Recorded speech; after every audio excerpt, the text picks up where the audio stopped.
Interferential terapi adalah modalitas alat terapi yang menggunakan arus listrik frekuensi menegas sekitar 4000 Hz yang saling berinterferensi untuk menghasilkan arus frekuensi rendah di dalam jaringan tubuh. Tujuannya itu untuk memberikan efek terapi yang bisa menembus jaringan lebih dalam tetapi tetap nyaman bagi manusia. Nah, manfaat utama interferensi dari mengurangi nyeri akut maupun kronis, mengurangi spasme otot, meningkatkan sirkulasi darah, mempercepat penyembuhan otot, dan relaksasi. Prinsip kerja interferensi itu dia menggunakan dua arus sinusoidal dengan frekuensi berbeda sedikit, biasanya 4000 Hz dan 4100 Hz.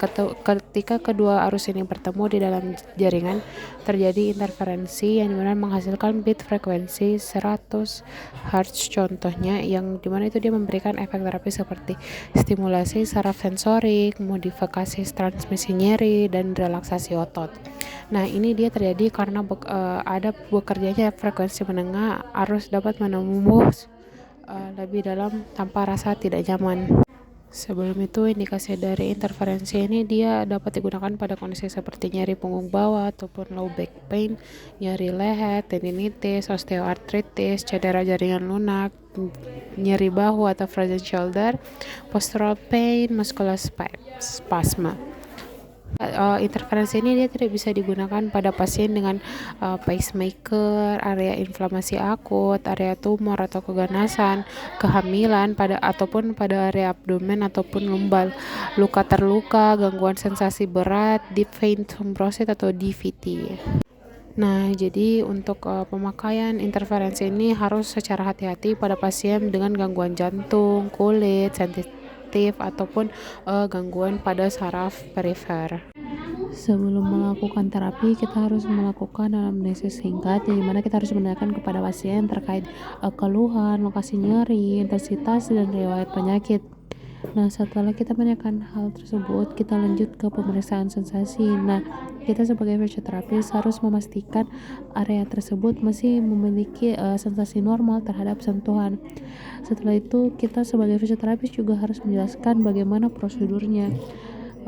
Bagaimana ini arus listrik ringan yang terasa seperti getaran ataupun kesemutan halus, dan kita juga harus cek kulit, pastikan tidak ada luka, infeksi ruam ataupun alergi pada area pemasangan. Nah, posisi pasien itu bisa disesuaikan dengan area terapi seperti supine ataupun terlentang, prone ataupun tengkurap, dan duduk.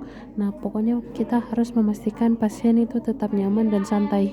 Oke, selanjutnya persiapan alat intervensi, yang dimana itu pastikan untuk intervensi dalam keadaan baik, dan kita menggunakan 4 elektroda untuk metode atau mode quadripolar. Nah, itu dia adalah paling umum. Terus kita gunakan gel konduktor apabila ada, dan atur frekuensi dan intensitas dan waktu sesuai kebutuhan terapi. Selanjutnya teknik pemasangan elektroda. Nah, yang pertama itu ada mode quadripolar yang paling sering digunakan. Dia menggunakan 4 elektroda yang membentuk pola silang, yang mana itu adalah cross pattern. Nah, langkah pertama itu tentukan area nyeri, misalnya LBP. Tentukan terus tempatkan elektroda 2 kiri kanan dan 2 atas bawah, sehingga arus itu dia bertemu di titik nyeri. Pastikan elektroda menempel kuat dan rata, dan pastikan juga kabel warna berbeda berbentuk silang, misalnya merah hitam itu dia secara bersilang. Nah, keuntungan dari interferensi ini, dia intervensi terjadi di dalam jaringan, efek lebih nyaman dan lebih dalam. Terus ada pun juga mode bipolar atau 2 elektroda. Nah, intervensi ini terjadi di dalam mesin, bukan di dalam jaringan. Nah, dia digunakan pada area kecil ataupun nyeri lokal. Yang pertama itu ada bit frekuensi, yang dimana itu dia menggunakan 0 sampai 10 Hz untuk spasme otot dan edema. 10 sampai 20 Hz dia stimulasi motorik ringan. 90 sampai 130 Hz dia untuk nyeri akut, 40 sampai 60 Hz untuk nyeri kronik. Nah, adapun dia modenya, mode pertama itu konstan mode, yang dimana dia untuk nyeri akut, sweep mode untuk mencegah adaptasi saraf, vector scan untuk area luas. Nah, durasi terapi itu biasanya 10 sampai 15 menit tergantung respon dari pasien. Intensitasnya itu naikkan perlahan, tanyakan sensasi kepada pasien. Rasa yang diharapkan itu tingling halus ataupun nyaman dan tanpa nyeri.